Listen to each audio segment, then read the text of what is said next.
맞습니다. 지난주 예수께서 내가 성경을 해설해 주는 것이 내 자의로 하는 것이 아니라 아버지께서 친히 나에게 계명을 맡겨주셨다고 말씀합니다.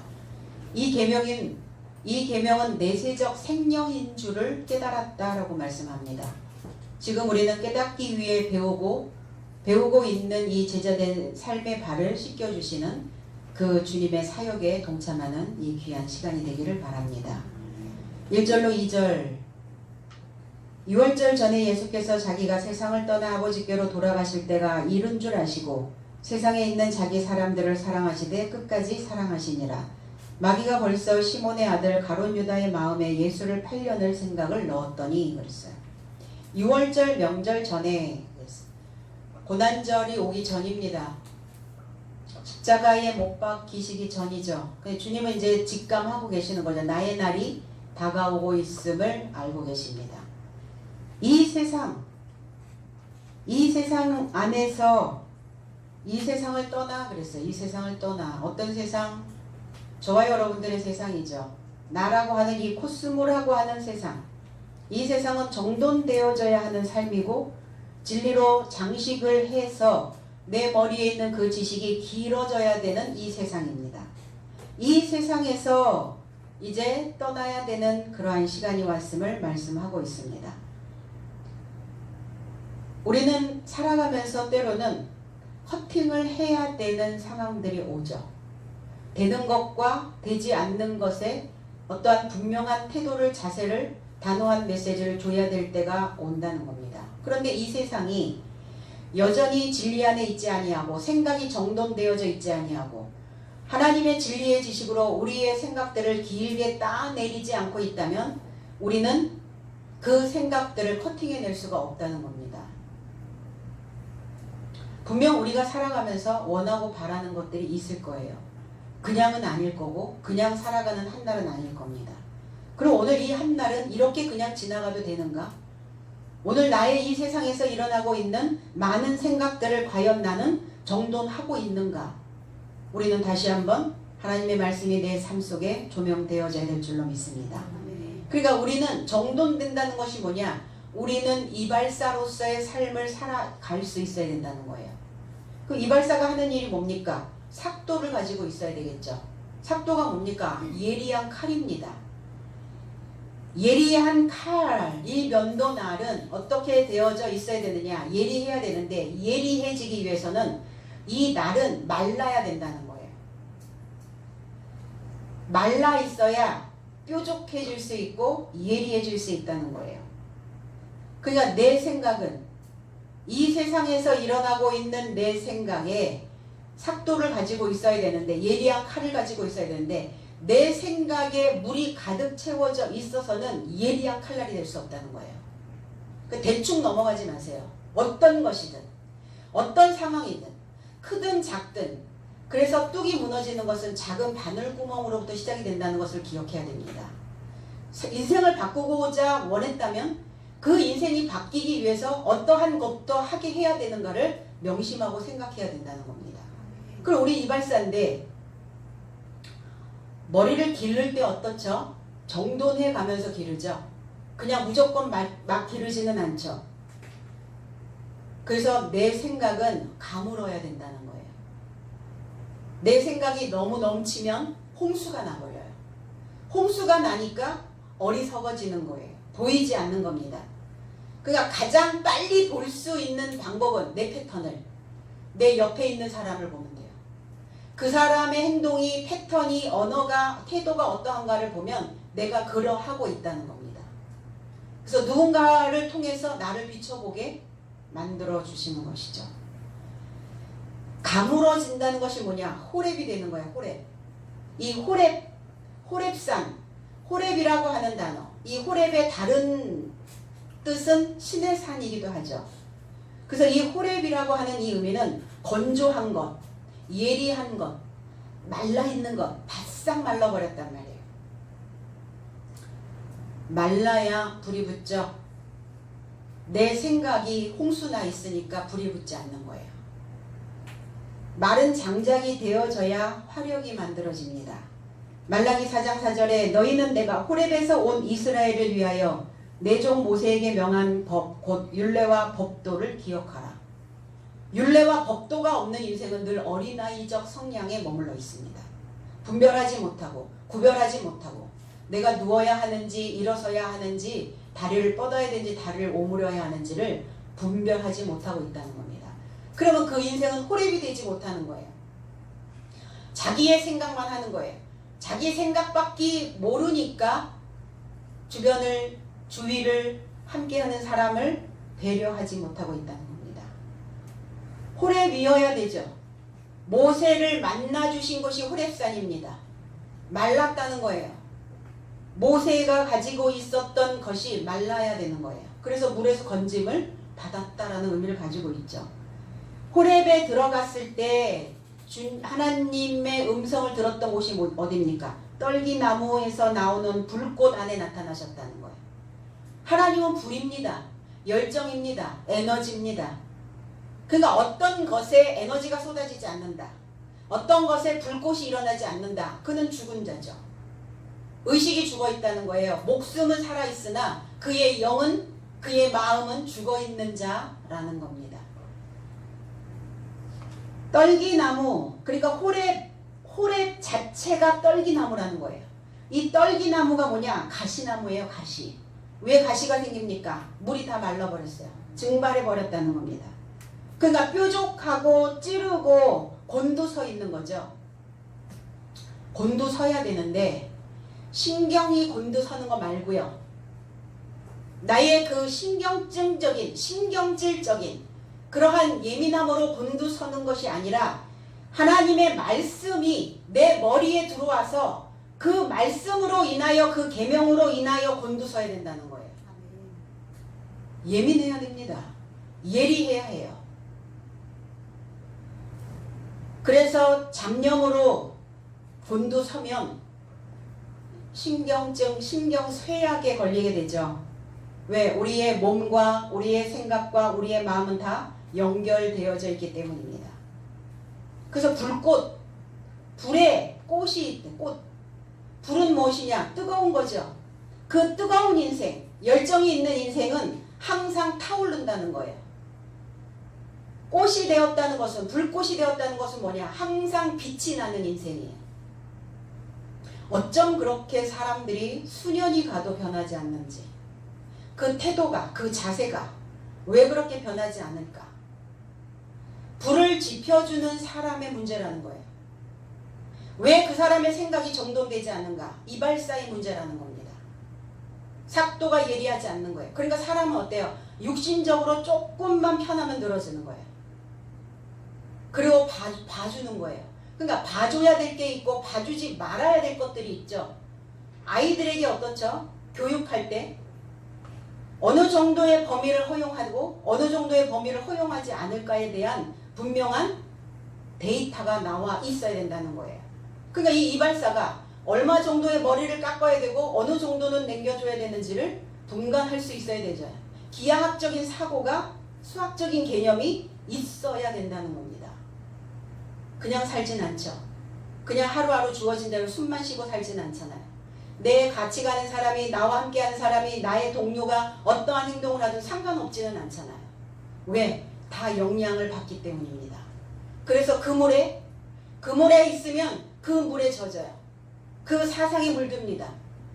그래서 내가 예리해져야 되고 곤두세워져야 되는 그 상황에서도 무뎌져 가게 된다는 겁니다.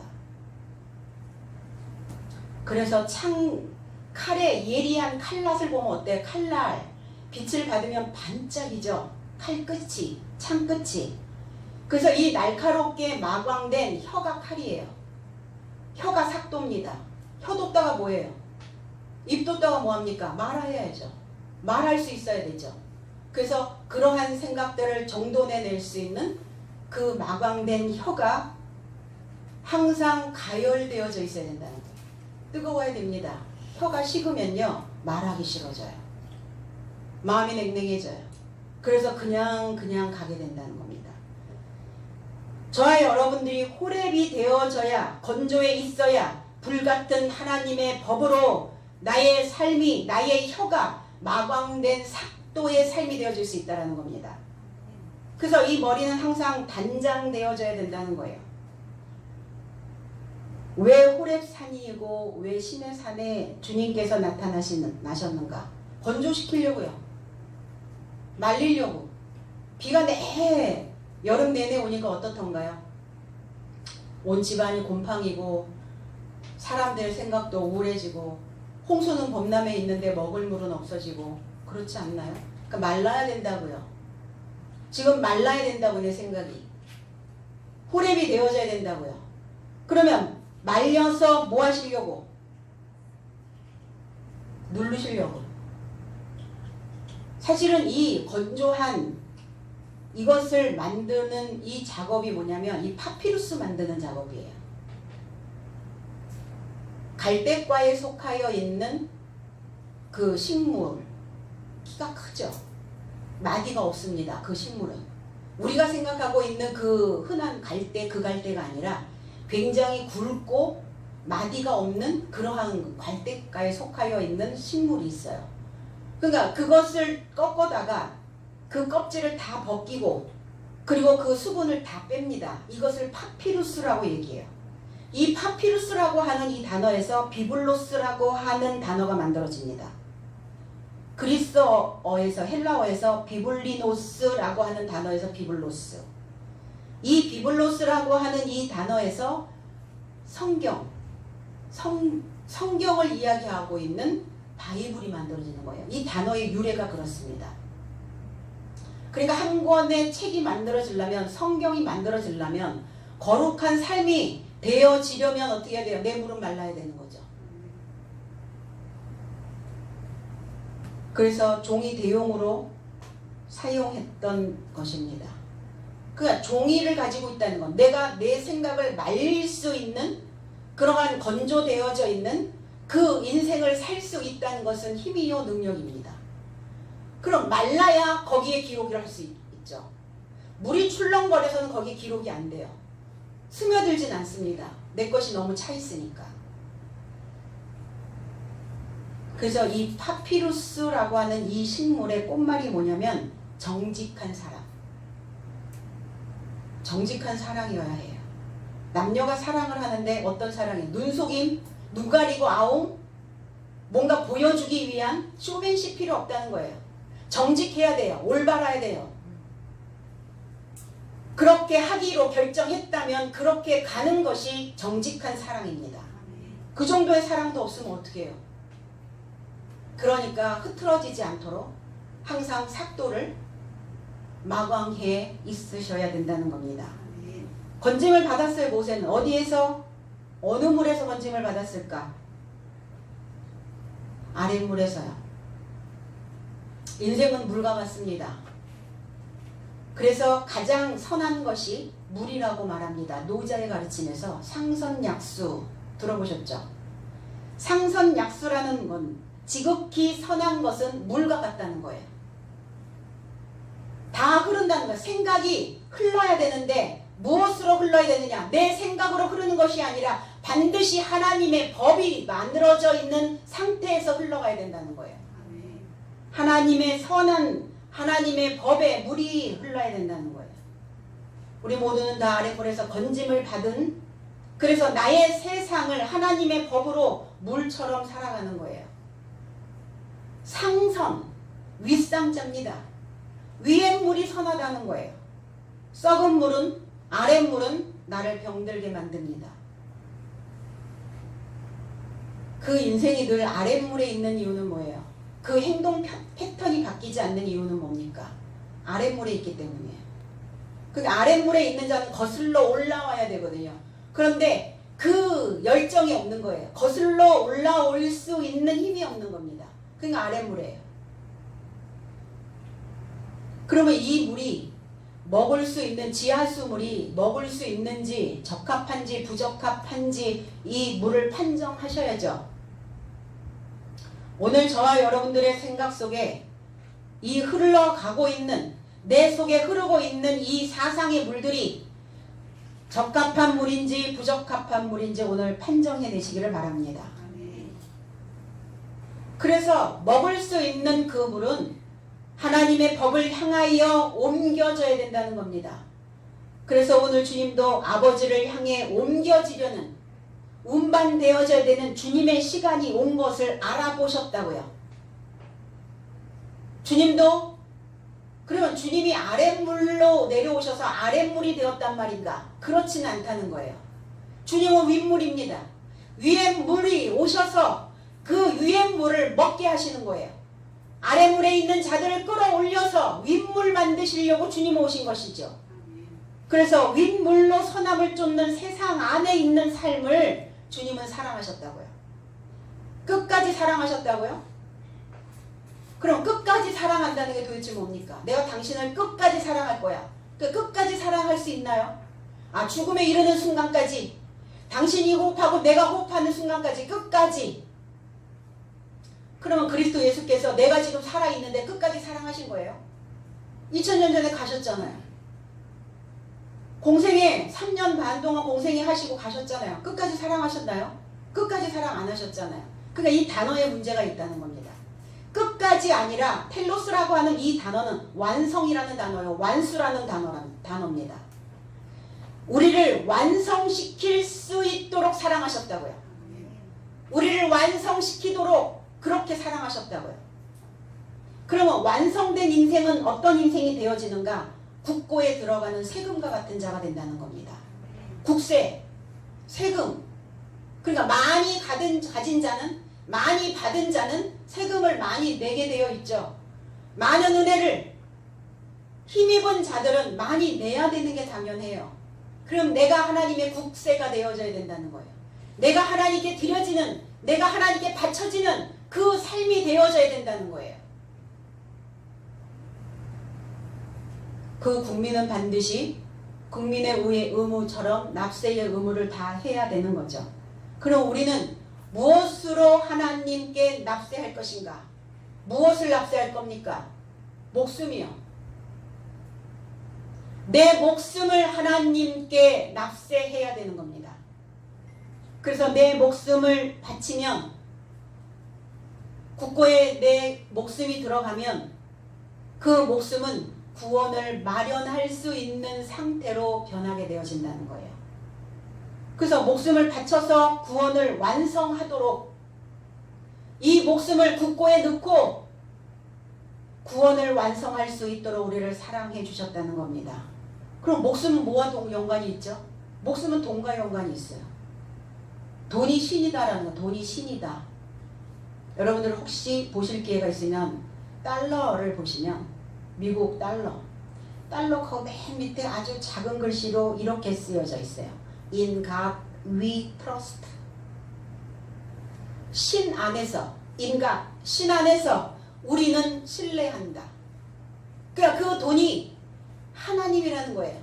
그 돈이 신뢰할 수 있는 하나님이라는 거예요. 신이라는 거예요. 돈을 신뢰합니까?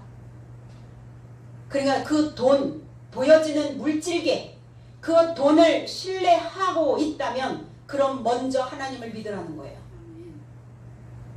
그래서 돈도 신뢰가 가는 사람에게 맡겨진다, 이렇게 말합니다. 왜? 돈은 신이기 때문에.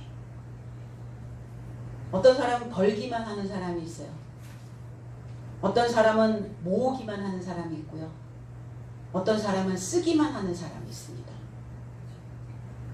돈을 벌고 써야 되는 거죠. 그러면 돈을 어떻게 써야 되냐? 가치 있는 곳에. 그러면 가치 있는 곳에 쓴다는 것은 가치 있는 곳에 투자할 수 있다는 거예요.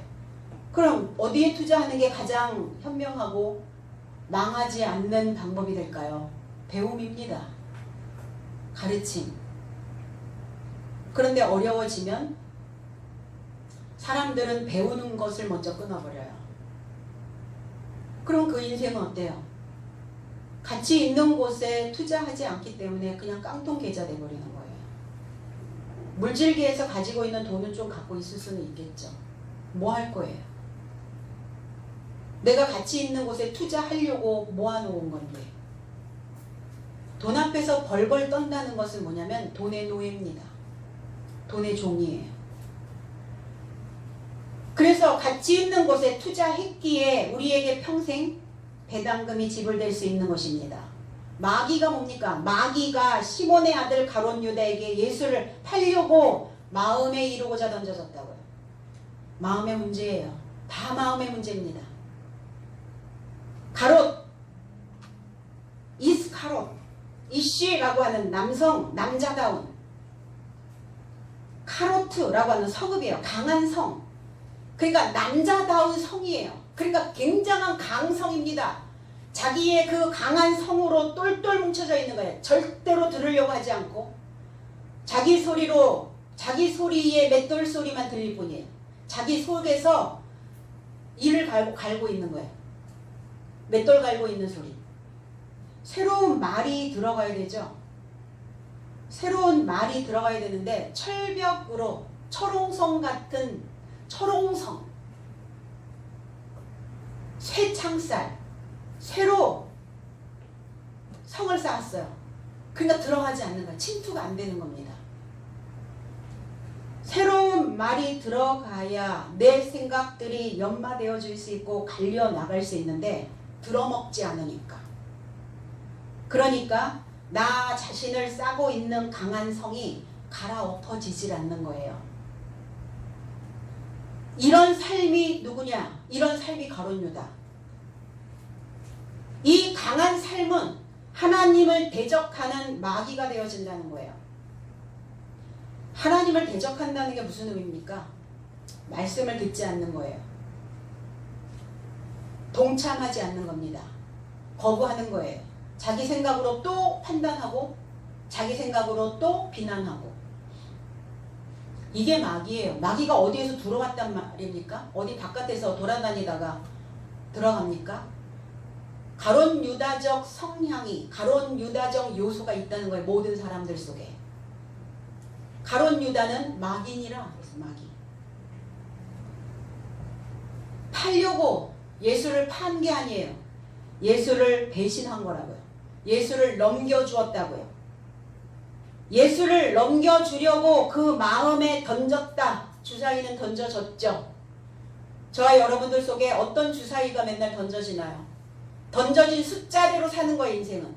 내 마음에 던져진 대로 사는 겁니다. 던져진 대로 행동하고 던져진 대로 말하고 던져진 대로 생각하면서 이 마음에 있었던 모든 것들이 다 바깥으로 보여지는 것으로 행동으로 나타나는 것이죠. 디아볼로스, 마귀라고 하는 단어가 디아볼로스, 디아. 뭔가 계속 통과되는 거예요. 내 속에서 뭔가 패스되어지는 거 찾고. 그러니까 통과되지 말아야 되는 그러한 생각들은 막아야죠. 그러니까 이것이 통과되어져야 되는 생각인지 막아야 되는 생각인지 조차도 분별이 안 되는 거예요. 멋대로 행동하는 거예요. 그러니까 그 생각이 통과되어지는 것자 디아볼로스.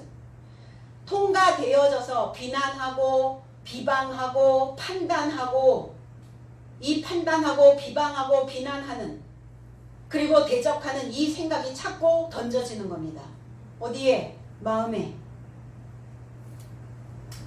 어떤 자냐? 끊임없이 자기 주장만 하는 사람. 성벽을 쌓고 있는 마음의 문제. 그리고 내 안에 지금 무엇이 던져지고 있는가를 곰곰이 생각해야 돼요.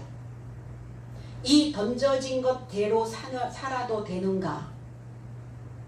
나와 함께하는 사람이 던져진 그 것대로 살아도 괜찮은가? 생각해야죠. 내 안에 던져지는 것이 뭡니까? 거의 부정어일걸요. 판단하고 비판하고. 그러니까 비판하고 판단할 때 나 자신을 내 자신의 잘못된 것들을 내가 차단할 수 있도록 판결할 수 있어야 되는데 보여지는 바깥 세상만 판단하는 거죠. 쟤는 뭐가 잘못됐고 뭐가 어떻게 됐고 뭐가 어떻게 됐고 맨 바깥에 있는 것만. 내가 살아가는 동안 늘 내 안에서 어떤 것들이 던져지는지 나는 긍정적인 것들이 던져지는지 아니면 부정적인 것들이 던져지는지 내 안에 없는 것만 이것도 없고 저것도 없고 저 사람 이것도 있고 저것도 있고 맨날 비교하는 게 던져지는지. 그럼 어때요? 비교가 되면 난 부족하다는 생각이 들죠. 그럼 마음에 좌절이 옵니다.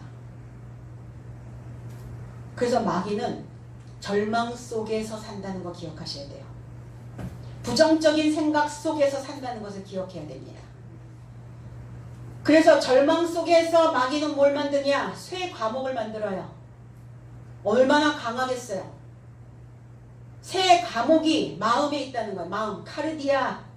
로마서 1장 21절에 하나님을 알되 하나님을 영화롭게도 아니하며 감사치도 아니하고 오히려 그 생각이 허망하여지며 미련한 마음이 어두워졌나니 그랬어요. 어리석어진다는 거예요.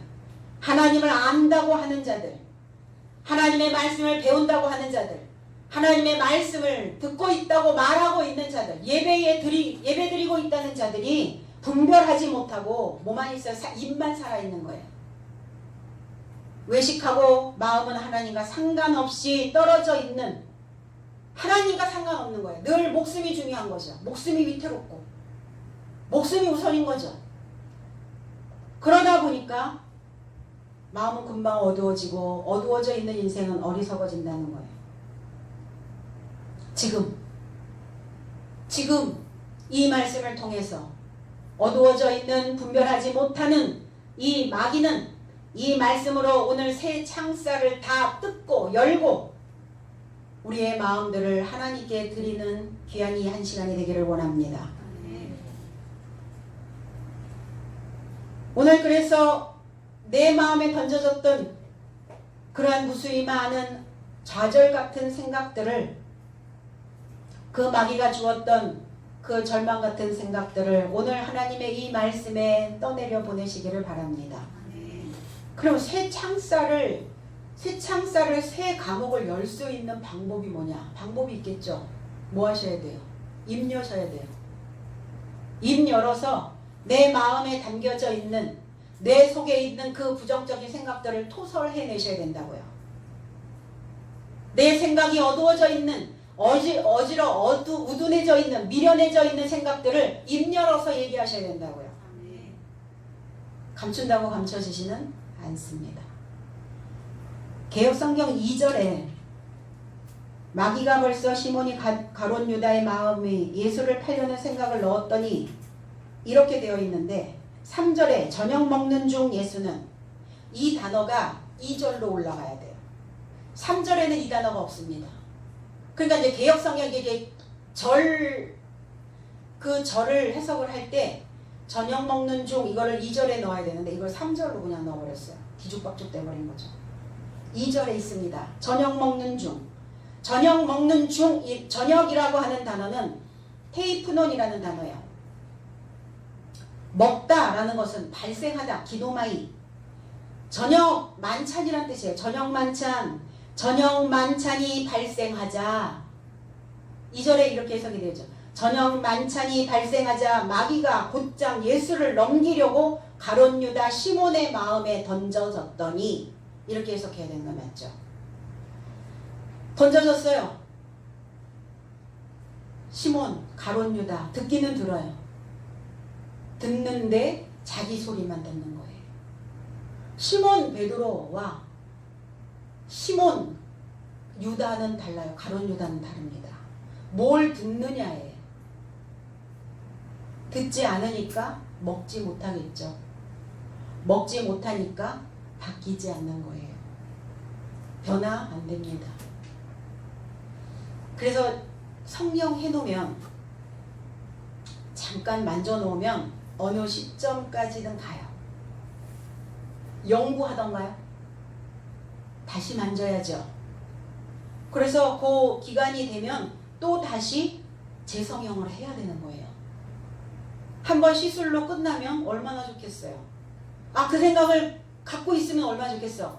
그거를 깊이 사고할 수 있는 마음이면 얼마나 좋겠어요. 마음에 그것이 새로운 것들이 자꾸 던져지면 너무 좋겠죠. 근데 인생은 그렇지 않다는 거예요. 무뎌지기 시작하죠. 그럼 뭐 하셔야 돼요? 옆에 있는 사람 이발사니까 삭도를 들이대셔야죠. 3절로 4절 저녁 먹는 중 예수는 아버지께서 모든 것을 자기 손에 맡기신 것과 또 자기가 하나님께로부터 오셨다가 하나님께로 돌아가실 것을 아시고 저녁 잡수시던 자리에서 일어나 겉옷을 벗고 수건을 가져다가 허리에 두르시고 그랬어요. 4절은 맞아요. 4절. 저녁 잡수시고 저녁 먹는 중. 4절은 맞습니다. 3절에 저녁 먹는 중이라고 하는 이 단어는 뭐냐면 에이도라고 하는 단어예요. 에이도. 깨닫다, 알다, 알아차리다. 그러니까 만찬이라는 이 테이프논이라는 단어와 에이도라고 하는 단어가 전혀 다른 단어인데 왜 이렇게 섞어 놓았는지 알 수가 없어요. 3절은 굉장히 중요한 문장입니다. 3절은 예수께서 모든 것을 자기 손에 맡기신 것과 자기가 하나님께로부터 오셨다가 하나님께로 돌아가실 것을 아시고 그랬어요. 알아차렸다고요. 깨달으셨다고요. 어디로부터 와서 어디로부터 가는가. 인생 가장 그게 궁금하지 않나요? 어디서 왔다가 어디로 가는가. 인생은 나그네 길. 사람들은 못 찾아요. 분별하지 못했습니다. 어디서 왔다가 어디로 가는지에 대한 중요한 메시지예요. 인생의 정체성, 신앙의 정체성. 나는 어디서 왔고 나는 어디로 가야 된다는 것인가. 아버지께서 모든 삶을 손에 맡기셨다고요. 그가 하나님께로부터 나왔다가 하나님께로 복귀하는 것을 깨달은 자, 하나님께서 예수의 손에 모든 인생들을, 모든 삶을 맡겨주셨다고요. 손은 뭡니까? 수단입니다. 손은 뭐 하는 것이죠? 부어주는 것입니다. 손은 어떤 것이에요? 방향을 제시해 주는 겁니다. 손이 이끄는 대로. 여러분들의 마음의 손이 나를 어디로 이끌어 가는지, 손은 무엇인가를 선택하는 기능을 가지고 있어요. 잡는 힘, 놓는 힘. 그래서 사람들을 쥐락펴락할 수 있는 자는 손에 힘이 있는 자입니다. 손에 못 넣으셨어요 아직? 함께 가는 사람 쥐락펴락 안 됩니까? 내 손 안에 있소이다 해야죠. 손은 뭡니까? 법이에요. 율례입니다. 규례입니다. 규칙이에요. 반칙하게 해서는 안 되는 거예요. 벗어나게 해서도 안 되는 겁니다. 그럼 저와 여러분들의 마음도 쥐락펴락 할 수 있는 손에 힘이 있어야죠. 쥘 때는 쥐어야 되고 펼 때는 펼 수 있어야 된다는 거예요. 손은 또 뭡니까? 그릇입니다. 지식을 담을 수 있는 그릇이고 인생을 새롭게 그려낼 수 있는 도구와 같은 것이 손입니다. 이 손으로 뭣도 하느냐? 보는 기능도 합니다. 손 딱 이렇게 대면 어때요? 손에 감지가 오죠. 앞을 보지 못하는 소경은, 맹인은 손으로 봅니다. 세상을 손으로 봐요. 손은 그만큼 중요합니다. 머리에 담겨져 있는 내용이 가장 먼저 빨리 작동하는 신체가 어디입니까? 손발이에요, 손발. 그래서 남편과 아내가 손발이 맞아야 해요. 손발이 안 맞다는 것은 그냥 표면적, 그냥 형식적 관계일 뿐이에요. 좋을 때만 좋은 거예요. 상태가 나빠지면 나쁜 거예요. 근데 모든 사람들이 좋을 땐 다 좋죠. 나쁠 때, 나쁜 상황이 벌어졌을 때 손발이 맞는 상황에 있는 사람들은 맞춰갑니다. 그리고 상대의 말을 들어요. 그리고 배려합니다. 그래서 뭐부터 해요? 집에 들어가면 손부터 씻잖아요. 손부터 씻으셨죠? 요즘 얼마나 손 씻기 운동을 많이 하는지. 아버지 집에 들어가실 때 손부터 씻으셔야 됩니다. 손을 씻는다는 의미는 뭐냐면 내 과거력으로부터 벗어나는 거예요. 나의 똑같은 패턴에 녹아져 있는 그 습성, 특성들로부터 손을 씻고 나오는 겁니다. 손을 못 씻거든 유아들은 손을 못 씻어요. 씻겨줘야죠. 씻겨주세요. 못 씻거든.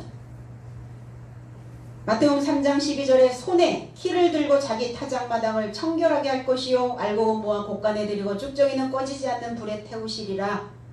이 손이요. 손이 키입니다. 키. 손으로 까부르죠. 그래서 어떻게 해요? 후 불어서 알곡은 손바닥에 남을 것이고 손 안에 잡힐 것이고 가라지는 쭉정이는 바람에 날려갈 것이고 그렇게 되는 거예요. 그 인생을 알곡 만드시고 싶거든 입에서 바람 나가셔야 됩니다. 입으로 바람이 나가야 쭉정이와 같은 인생. 쭉정이 같은 인생이 뭐예요? 영양가 없는 삶이라는 거야. 영양가 없어. 그런 행동은 영양가가 없어. 그런 신앙은 영양가가 없어요. 그런 성도는, 그런 삶은 영양가 없는 인생이에요. 쭉정입니다. 그럼 왜 내가 쭉정이로 버림받냐고요? 될 수 있으면 어딜 가든지 알곡 대우를 받으셔야죠. 알곡이 되어진다는 것은 뭐냐? 하나님의 곳간에 들어가는 거예요. 안전지대입니다. 평화가 오는 거예요. 삶에. 왜 삶이 격동되어지죠? 내가 쭉정이이기 때문에 그래요. 왜 덜컹거려요? 왜 들썩거립니까? 내 마음이 한시도 편할 날이 없는 인생이 뭐예요? 쭉정이라는 거예요. 들어차 있지 않으니까 항상 불안한 거예요.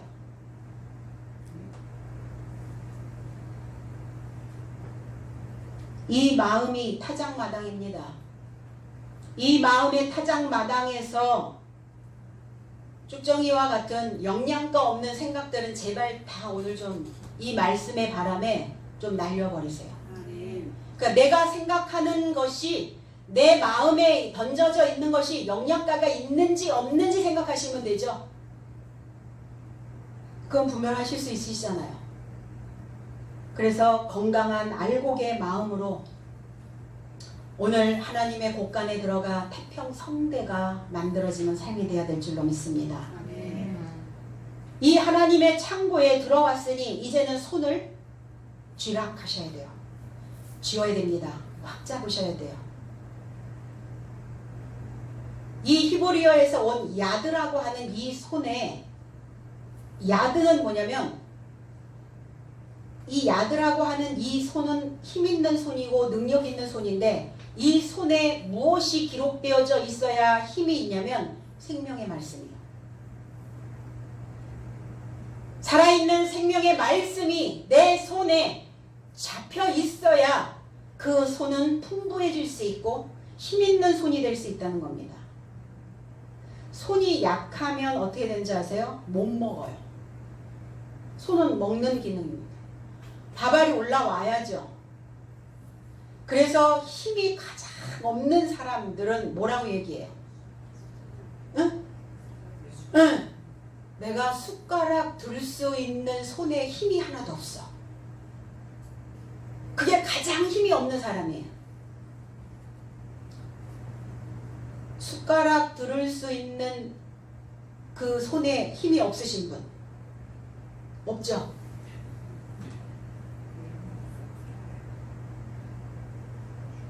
손에 숟가락 들을 수 있는 힘이 있다는 거는 못할 게 없다는 거예요. 다 가능하다는 거예요. 모든 것을 할 수 있다라는 거예요. 근데 어때요? 이제 상황적으로 막 좁혀지니까 막 몰아가니까 환경적으로 막 몰아치니까 마음이 어때요? 좁혀지죠. 힘이 없어요. 힘이 없으니까 어때요? 숟가락 들기도 싫은 거예요. 밥 먹기가 싫은 거예요. 밥맛이 떨어진다고 말씀드렸잖아요. 다니엘서 5장 24절로 25절에 이러므로 그의 앞에서 이 손가락이 나와서 이 글을 기록하였나이다. 기록한 글자는 이것이니 메네메네 데겔 우바르시니라. 손가락, 손가락이 아니라 손이 나왔다고. 손이 나왔어요. 야드.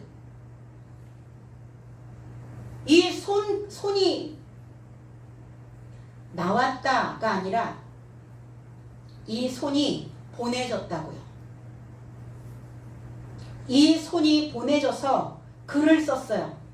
이 손이 보내져서 글을 썼는데 기록된 글, 규정되어져 있는 글을 쓰더라 이거예요. 메네 데겔 우바르신. 이게 규정되어져 있는 글이라고요. 규정되어졌다는 건 뭐예요? 규칙으로 정해져 있는 거예요. 그래서 뭐라 그래요? 뭐 관리 규정을 어겼다. 뭐 이런 거. 뭐 환불 규정에 그런 게 있습니다. 뭐 이런 단어들을 많이 쓰죠. 규정에 있는 글을 썼다고요. 적어둔 것, 표시해둔 것. 그럼 이 보내진 이 손이 뭘 썼겠어요? 메네 데겔 우바르신. 메네라고 하는 이 의미는 뭐냐면 다뤄서 나누다, 계산하다, 세다, 계산하다, 세어보다. 이게 메네라는 단어고, 데겔, 데칼이라고 하는 이 의미는 저울로 달다, 무게를 달다. 우바르신이라고 하는 단어는 파라스, 페라스라고 하는 단어인데 갈라지다, 나누다, 갈라진 발굽 이런 의미를 가지고 있어요. 그래서 이 족이 갈라진 동물은 드시지 않죠. 갈라졌어. 분열되어져 버렸단 말이에요. 정신 분열, 마음이 분열되어졌어요. 마음이 흩어져 버렸어요. 모아지질 않아 생각이.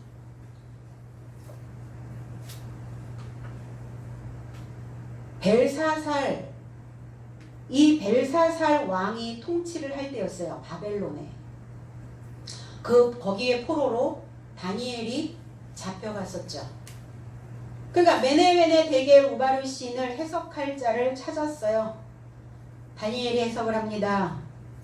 메네는 계산해서 하나님이 완성시키게 하셨다 하니요. 근데 해석되어져 있는 거는 메네는 계산해서 하나님이 끝나게 하셨다. 끝이다. 하나님이 끝내는 분입니까? 인생들을 살리시려고, 인생들을 구원하려고 오셨는데 인생들을 끝내? 너하고 나하고 끝장이야? 아니죠. 이게 샬롬이라는 단어예요. 이 샬롬이라는 단어입니다. 그리고 이 샬롬이라는 단어는 뭡니까? 완성시키다, 배상하다, 치유하다, 회복하다, 꿰매지다, 이런 의미를 가지고 있어요. 그러니까 끝나는 게 아니에요. 완성시키는 겁니다. 배상해 주시겠다는 거예요. 하나님이 다시 이 인생을 갈라서 분열시켜서 나누어서 이 인생을, 이 삶을 완성시키시겠다는 거예요.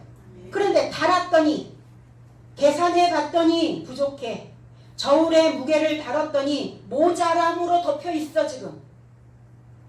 우바르신이라고 하는 단어는 갈라내어 왕의 통치를 메대와 바사 사람에게 취하게 하셨다. 우바르신. 쪼개냈다고요. 우바르신. 그럼 뭐 하셔야 돼요? 메네 세었더니, 그 사람의 수를 세었더니 하수야, 하수. 모자란단 말이에요. 무게를 달았더니 데켈 달았더니, 이게 이제 세겔과 연결이 됩니다. 세겔. 이 달았더니 함량 미달. 그러면 이 인생을 완성시키기 위해서는 뭐 하셔야 돼? 쪼개내셔야 돼. 바벨이라고 하는 그 한 덩어리로 혼합되어져 있는 상태로 뒤죽박죽 엉망진창인 그의 삶의 태도로 그냥 데리고 갈 수는 없다는 거예요. 그러니까 뭐 하시는 거예요? 갈라내는 거예요. 저와 여러분들의 삶 속에서 오늘 메네 데겔 우바르신이 이루어지기를 원합니다. 아멘.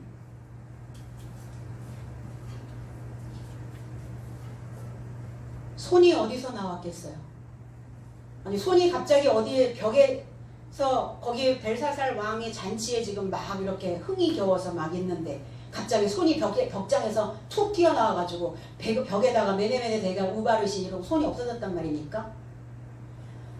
손을 보냈다는 것이 뭐냐면 하나님의 법으로 기록되어 규정된 말씀이라는 거예요. 그러면 그 손이 누구겠어요? 다니엘입니다. 다니엘의 손이에요. 다니엘, 하나님이 재판하시다, 하나님이 판결하시다 라는 의미예요. 다니엘의 손에서 나오는 하나님의 법을 통해서 판결하고 계시는 겁니다. 이 벨사살 왕은 벨샤차르란다. 벨샤차르. 이 벨사살의 의미는 벨신이여 왕을 보호하소서라는 뜻이에요.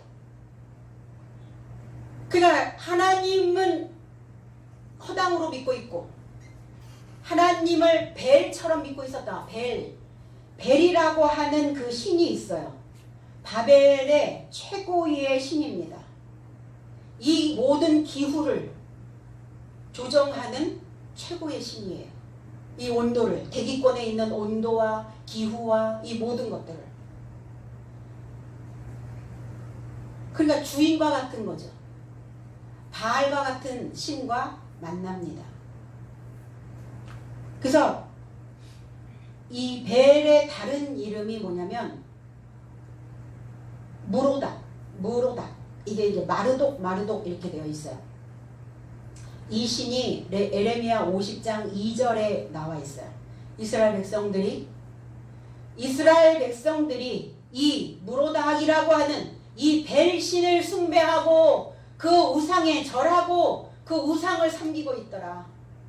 아니 갑자기 하나님을 믿었던, 하나님의 신을 믿었던, 여호와를 부르고 있었던 자들이 이들이 왜 벨 신을 믿고 있냐고요. 하나님을 그렇게 우상화 해버린 거예요. 하나님께로부터 오셨다. 하나님께로부터 그리스도 예수가 오셨다는 것은 뭐냐면 하나님께로부터 보내졌다고요. 하나님으로부터 싹이 터서 나왔다고요. 싹으로 나왔다고요. 그럼 우리는 그리스도로부터 나와야죠. 그리스도로부터 싹이 나와 퍼져야 되는 거죠. 그럼 하나님께로부터 나와서 하나님께로 복귀되어진다는 의미가 뭐냐? 하나님은 법입니다. 하나님은 말씀이에요. 그러니까 하나님으로부터 싹이 났다는 것은 모세가 주신 율법으로부터 싹 난 그리스도 예수. 거기로부터 나와서 그 율법으로부터 퍼져 나오셔서 하나님께로 복귀하신다는 거예요. 하나님께로부터 돌아갔다. 우리 사람들을 돌아갔다라고 말합니다. 돌아가는 거예요. 왔던 곳에서 왔던 곳으로 복귀. 그럼 율법으로부터 우리가 나왔다면 다시 하나님의 법으로 복귀해야 돼요. 그러니까 율법이 없는 자는, 법조차가 없는 자는 어디로 가야 될지를 모르는 거예요. 그러니까 그 인생은 싹조차 안 난 거예요. 싹조차 안 난 인생을 뭐라고 얘기하죠? 싸가지 없다 얘기하죠. 싸가지 없다. 그럼 싹 틔우셔야죠. 싹이 나오긴 나왔는데 노래 파릇파릇해야 되는데 싹이 파릇 나온다는 것은 뭐냐? 광합성 작용을 부지런히, 탄소 동화 작용을 부지런히 한다는 거예요. 내 안에 있는 생각들은 버릴 건 버리고 이산화탄소 배출하고 산소 CO2 받아들이고 이거 해야 되는데 이거 안 하는 인생은 노래져 버려요. 그냥 떡잎이. 사람 똑같습니다. 자연을 보고 배우는 거예요. 하나님께서, 그리스도 예수께서 율법으로부터 퍼져 나오셔서 하나님의 새 계명으로 운반되어지고 계심을 지금 말씀하고 계시는 거죠. 죽어서 돌아가는 거? 죽어서 가는 천국이 아니라는 겁니다. 살아 계실 때 복귀하잖아요.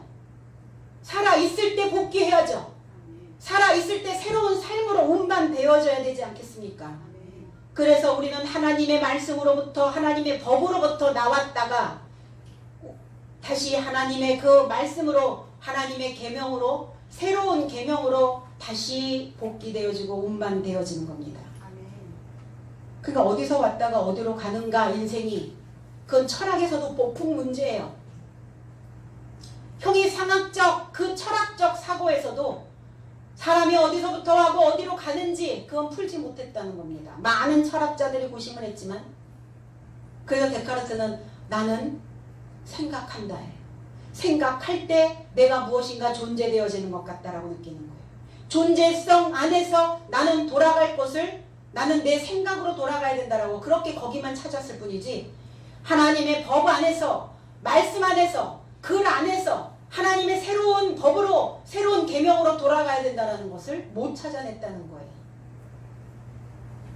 저녁 잡수시던 자리 만찬입니다. 테이프논 고린도전서 11장 25절에 식후에 또한 이와 같이 잔을 가지시고 가라사대 이 잔은 내 피로 세운 새 언약이니 이것을 마실 때마다 나를 기념하라 그랬어요.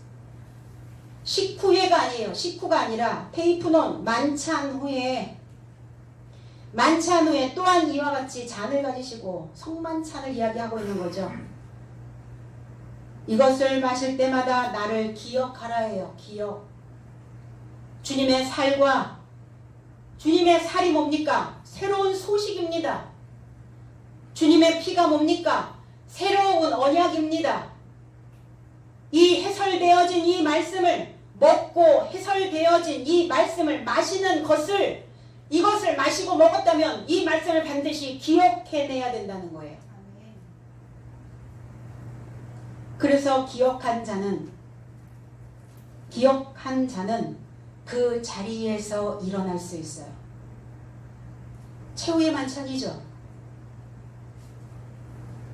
나의 미흡하고 미성숙하고 성장하지 못하고 있었던 그 삶으로부터 최후의 날을 맞이하고 그리고 그 삶에서 자리를 박차고 일어났다는 것은 뭡니까? 내 마음이 일어나는 거예요. 육신으로는 일어날 수 있잖아요. 우리 육체로 일어날 수는 있잖아요. 뭐의 문제? 마음의 기능의 문제예요. 그러니까 일어났다라고 하는 이 에게이로라고 하는 이 단어는 우리가 쓸 수 있는 모든 기능을 다 세워놓는 겁니다. 다 끌어서 쓰는 거예요. 제자들을 깨우고 주님은 계시는 거죠.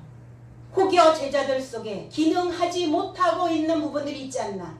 누워있지는 않은가? 병들어 있지는 않은가? 잠들어 있지는 아니한가? 이 몸의 기능이 망가져 있지 아니한가? 그래서 이 삶에서 자리를 박차고 일어나서 주님의 일하시는 모습이죠. 일어난 자만 일할 수 있습니다. 그리고 겉옷을 벗고 했어요. 겉옷을 벗는다는 것은 일하는 자의 모습이에요. 봉사자의 모습입니다. 겉옷 입고 일하지는 않죠. 겉옷을 벗은 자의 모습은 뭐냐면 집안에 있는 자의 모습이에요.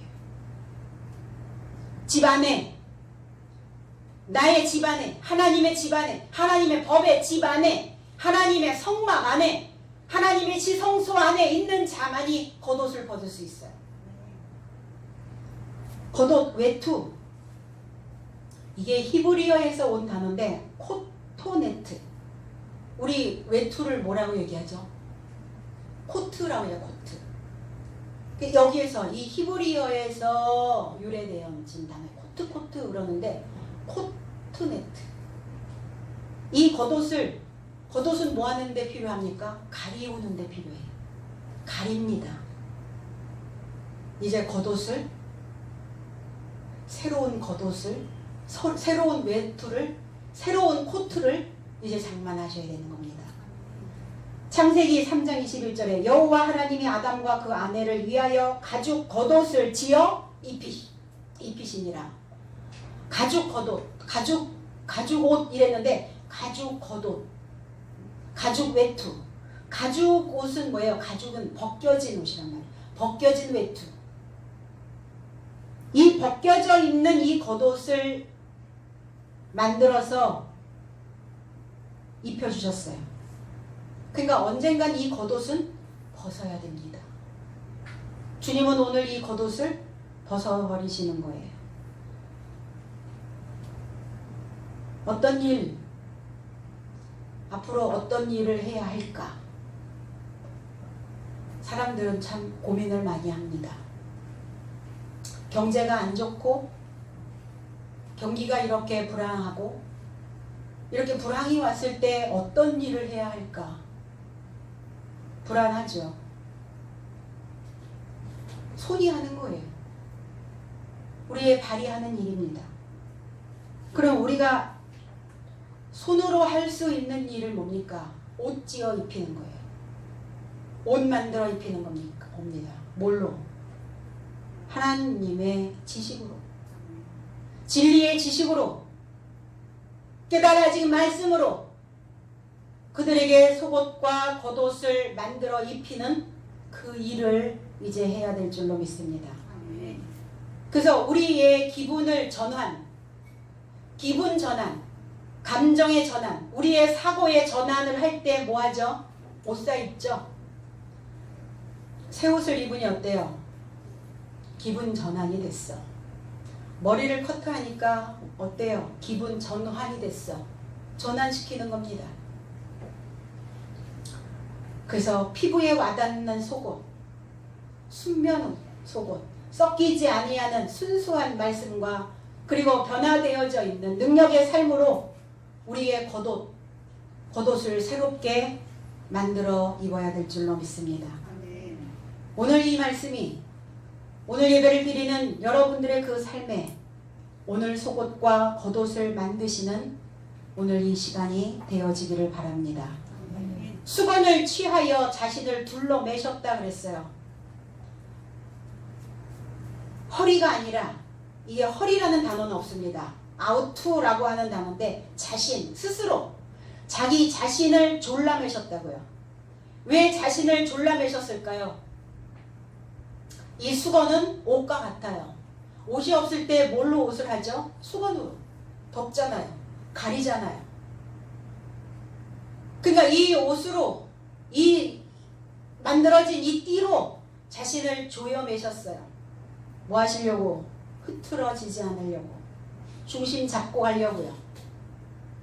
환경에 의하여 또 마귀의 괴계로 인하여 내 마음에 어떤 것이 던져지든 그 던져진 어떤 것이라 할지라도 흔들림 없이 이 말씀을 배우고 이 말씀을 본받고 이 말씀을 가르치기로 그렇게 흐트러짐 없이 가시기 위해서 당신을 다시 한번 졸라맵니다.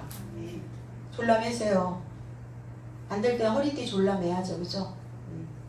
마음 단단히 졸라매시고 이 인생의 어려움들을 뚫고 지나가시면 됩니다. 5절로 6절 이에 대야의 물을 담아 제자들의 발을 씻기시고 그 두르신 수건으로 씻기기를 시작하여 시몬 베드로에게 이르시니 가로되 주여 주께서 내 발을 씻기시나이까? 의아한 거예요. 베드로는 제자들의 발을 씻긴다. 세족식들을 많이 하죠. 그러면 이 세족식의 의미가 뭡니까? 섬김입니까?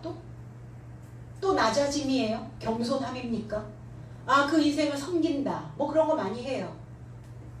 이제 어떤 그 워크숍 같은 데 가면 뭐 아내의 발을 씻기고 남편의 발을 씻겨주고 뭐 이런 거를 하면서 마음을 헤아려주는, 왜 꼭 발 씻겨야 마음을 헤아려줄 수 있나요?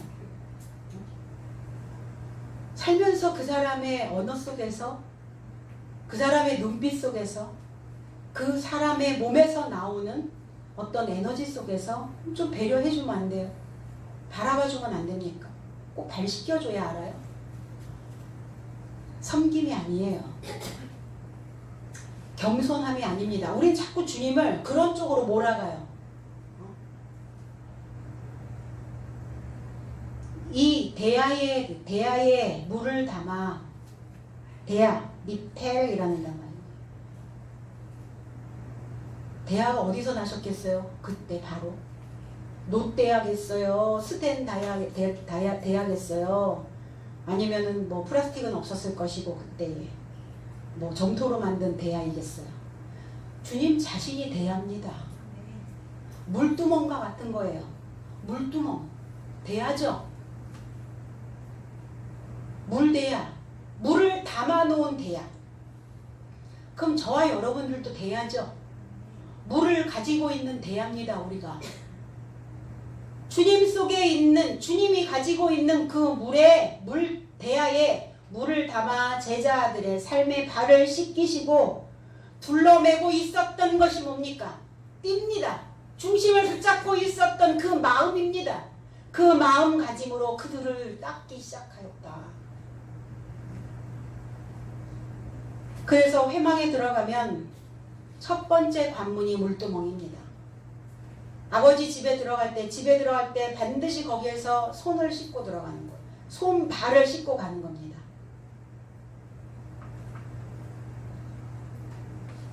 제가 어렸을 때 커다란 대야에 물을 담아 놓으시고 거기에서 이제 한 사람 한 사람 씻기는 거예요. 저 6남매니까.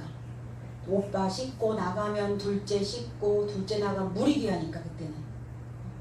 그렇게 물 대야에 물을 담아서 저희들을 씻기셨던 그 엄마의 생각들이, 그 기억이 지금도 납니다. 왜 발을 씻기셨을까? 발은 정탐입니다. 그리고 탐색이에요. 발이 깨끗해야 내 생각을 정탐할 수 있어요. 발이 씻겨져야 정복할 수 있다는 겁니다.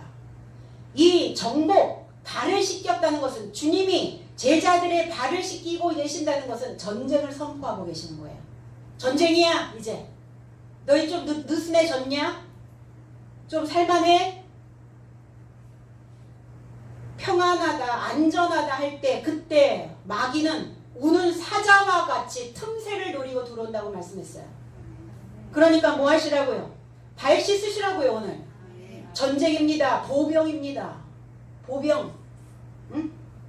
천성을 향하여 행군하는 발입니다. 그래서 이 발은 항상 배움에 있는 삶이 되어져 있어야 돼요. 제자들의 삶에 발을 씻겼다는 것은 뭐예요? 배우고 있는 자들만이 씻길 수 있다는 거예요. 발을. 배우는 것 자체가 발을 씻는 것과 같다라고 말씀합니다. 그러니까 발을 씻었으니 어때요? 거기에 새 신발이 신겨질 거고, 새 신발이 신겨졌으니까 이제 뭐로 가지 않고 이제 정도를 걸어갈 수 있는, 바르게 걸어갈 수 있는 인생이 될 수 있고, 이제 발이 씻겨졌으니까, 발이 전쟁을 하고 있으니까 내 마음에 온수되어져 있는 그 생각들을, 미운 생각들을, 나쁜 생각들을, 쭉정이와 같은 값어치 없는 그런 생각들을 이제는 밟아줄 수가 있다는 겁니다. 그래서 두 다리로, 두 발로 휘청거리지 말고 든든히 서서 가셔야 된다는 거예요. 그 인생을 주님은 발판 삼아 주신다는 거예요.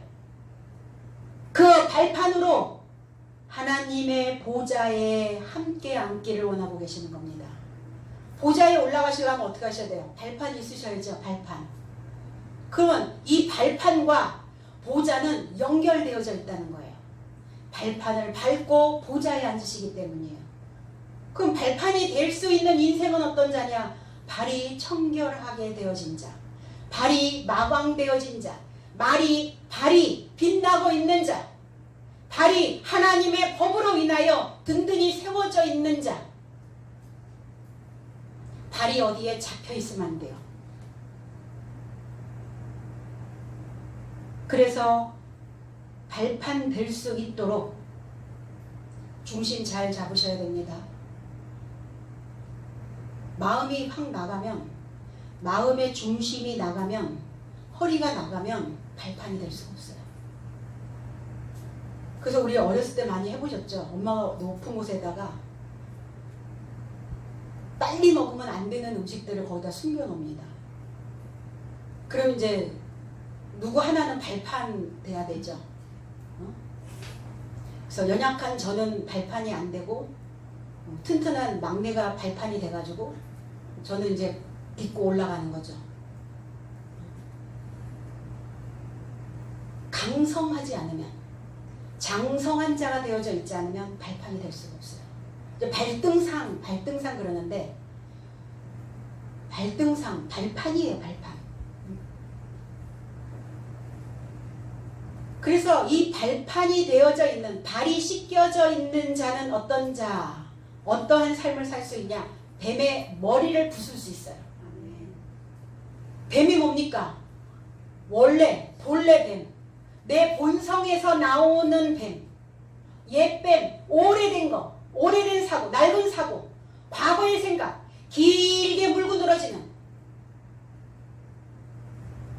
그러한 뱀의 생각을, 뱀의 머리를 밟을 수 있는 발이라는 거예요. 그래서 주님이 뭘로 오셨어요? 주님이 발로 오셨잖아요. 어떻게? 야곱의 후손으로. 야곱이 뭡니까? 발 뒤꿈치. 주님은 발 뒤꿈치로 오셨어요. 뒤꿈치는 어디입니까? 맨 끝, 맨 나중. 그래서 나중된 자, 먼저 온 자가 아니라 나중에 오셨다고요. 마지막에 오셨다고요. 최후의 아담으로 오셨다고요. 이게 발꿈치의 인생입니다. 그럼 저와 여러분들도 이제 살려주는 최후의 아담으로 나중까지 발꿈치, 발처럼 끝까지 견딜 수 있는 그런 믿음 안에 그 하나님의 말씀을 소유하는 저와 여러분들이 되어야 될 줄로 믿습니다. 그래서 오셔서 뭐 하시라고? 내 발자취를 따라가라고요. 시몬 베드로를 향해서 주님은 가셨고, 시몬이 예수께 주여, 주께서 내 발을 씻으시렵니까? 물어보는 거죠. 베드로를 강직한 일꾼으로 만드시는 겁니다. 나를 깨끗이 씻기시나이까? 어떤 인생이 가장 불쌍해요? 어떤 삶이? 발붙일 곳 없는 사람. 그래서 항상, 그래서 뭐라 그래요? 내 마음 갈 곳을 잃어. 마음이 맨날 갈 곳을 잃어버리는 거예요. 발이 찢겨지지 않으니까 발붙일 곳이 없는 거예요. 하나님의 말씀에 발붙이고, 오늘 시온성교에 발붙이시고, 오늘 저와 여러분들의 삶에 만들어주신 이 일상생활에서 든든히 이 발로 서서 우리의 중심을 동여매시고, 하나님의 말씀으로, 주님의 말씀을 통해서 나를 단단히 동여매야 될 줄로 믿습니다. 그래서 떠돌이가 되면 집을 지을 수가 없어요. 떠돌이 인생은 집이 없어요. 집을 짓지 못하니까 그 인생이 어떻게 됩니까? 불안하잖아요. 마음이 늘 떠 있잖아요. 발이 공중에 떠 있는 느낌이야. 그런 표현 많이 하지 않나요? 착지하셔야지요. 오늘 발붙이고 찾으셨나요? 네. 하나님의 말씀에, 오늘 이 말씀에, 이 설교에 하나님 안에 딱 발붙이시고, 이제 더 이상 붕 떠서 다니시면 안 되잖아요. 언제 날아갈지 모르니까 맨날 불안이 올라오는 거야. 맨날 좌절감이 오는 거죠. 시편 22편 16절에 개들이 나를 에워쌌으며 악한 무리가 나를 둘러 내 수족을 찔렀나이다. 개들이 뭡니까? 지각이 없는 자들이에요. 토하였던 거 도로 먹는 자. 어제의 불안이 오늘 또 먹고, 오늘의 불안을 내일 또 먹고, 평생 불안하고, 평생 좌절스럽고, 평생 없는 것만 같고, 평생 안 되는 것만 있는 것 같고. 이게 개예요, 이게 개.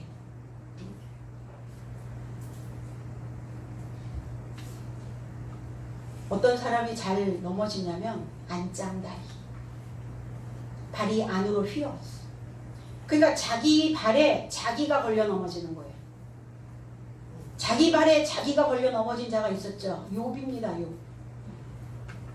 욥이 안짱다리였어요. 왜 다리가 안짱다리예요? 이거 딱딱 잡아줘야 되는데, 응? 이거 엄마가 이거 쭉쭉쭉 안 해주셨나 이거? 자기 꾀에 넘어간단 말이에요. 욥기서 2장 7절에 사단이 이에 여호와 앞에서 물러가서 욥을 쳐서 그 발바닥에서 정수리까지 악창이 나게 한지라. 왜 발바닥에서부터 머리까지? 뭐와 뭐의 싸움이에요? 발과 머리의 싸움이라는 거예요. 이 발이 악창이 나니까 어때요? 발이 안짱다리가 되어지니까 어느 한쪽만 자꾸 굳은 자리 바뀌는 거야. 그러니까 또 넘어지고 조금 서서 걸어가다가 또 넘어지고 자기의 지식에 자기의 꾀에 자기 생각에 걸려 넘어지는 겁니다. 오늘 이 수족을 손과 발을 이제 청결케 하시고 다 말씀에 다 씻으시고 오늘 주님과 제가 그리고 저와 여러분들이 손발이 맞는 오늘 이 한 날을 사시기를 주님의 이름으로 축복합니다. 아멘. 기도하겠습니다. 아버지가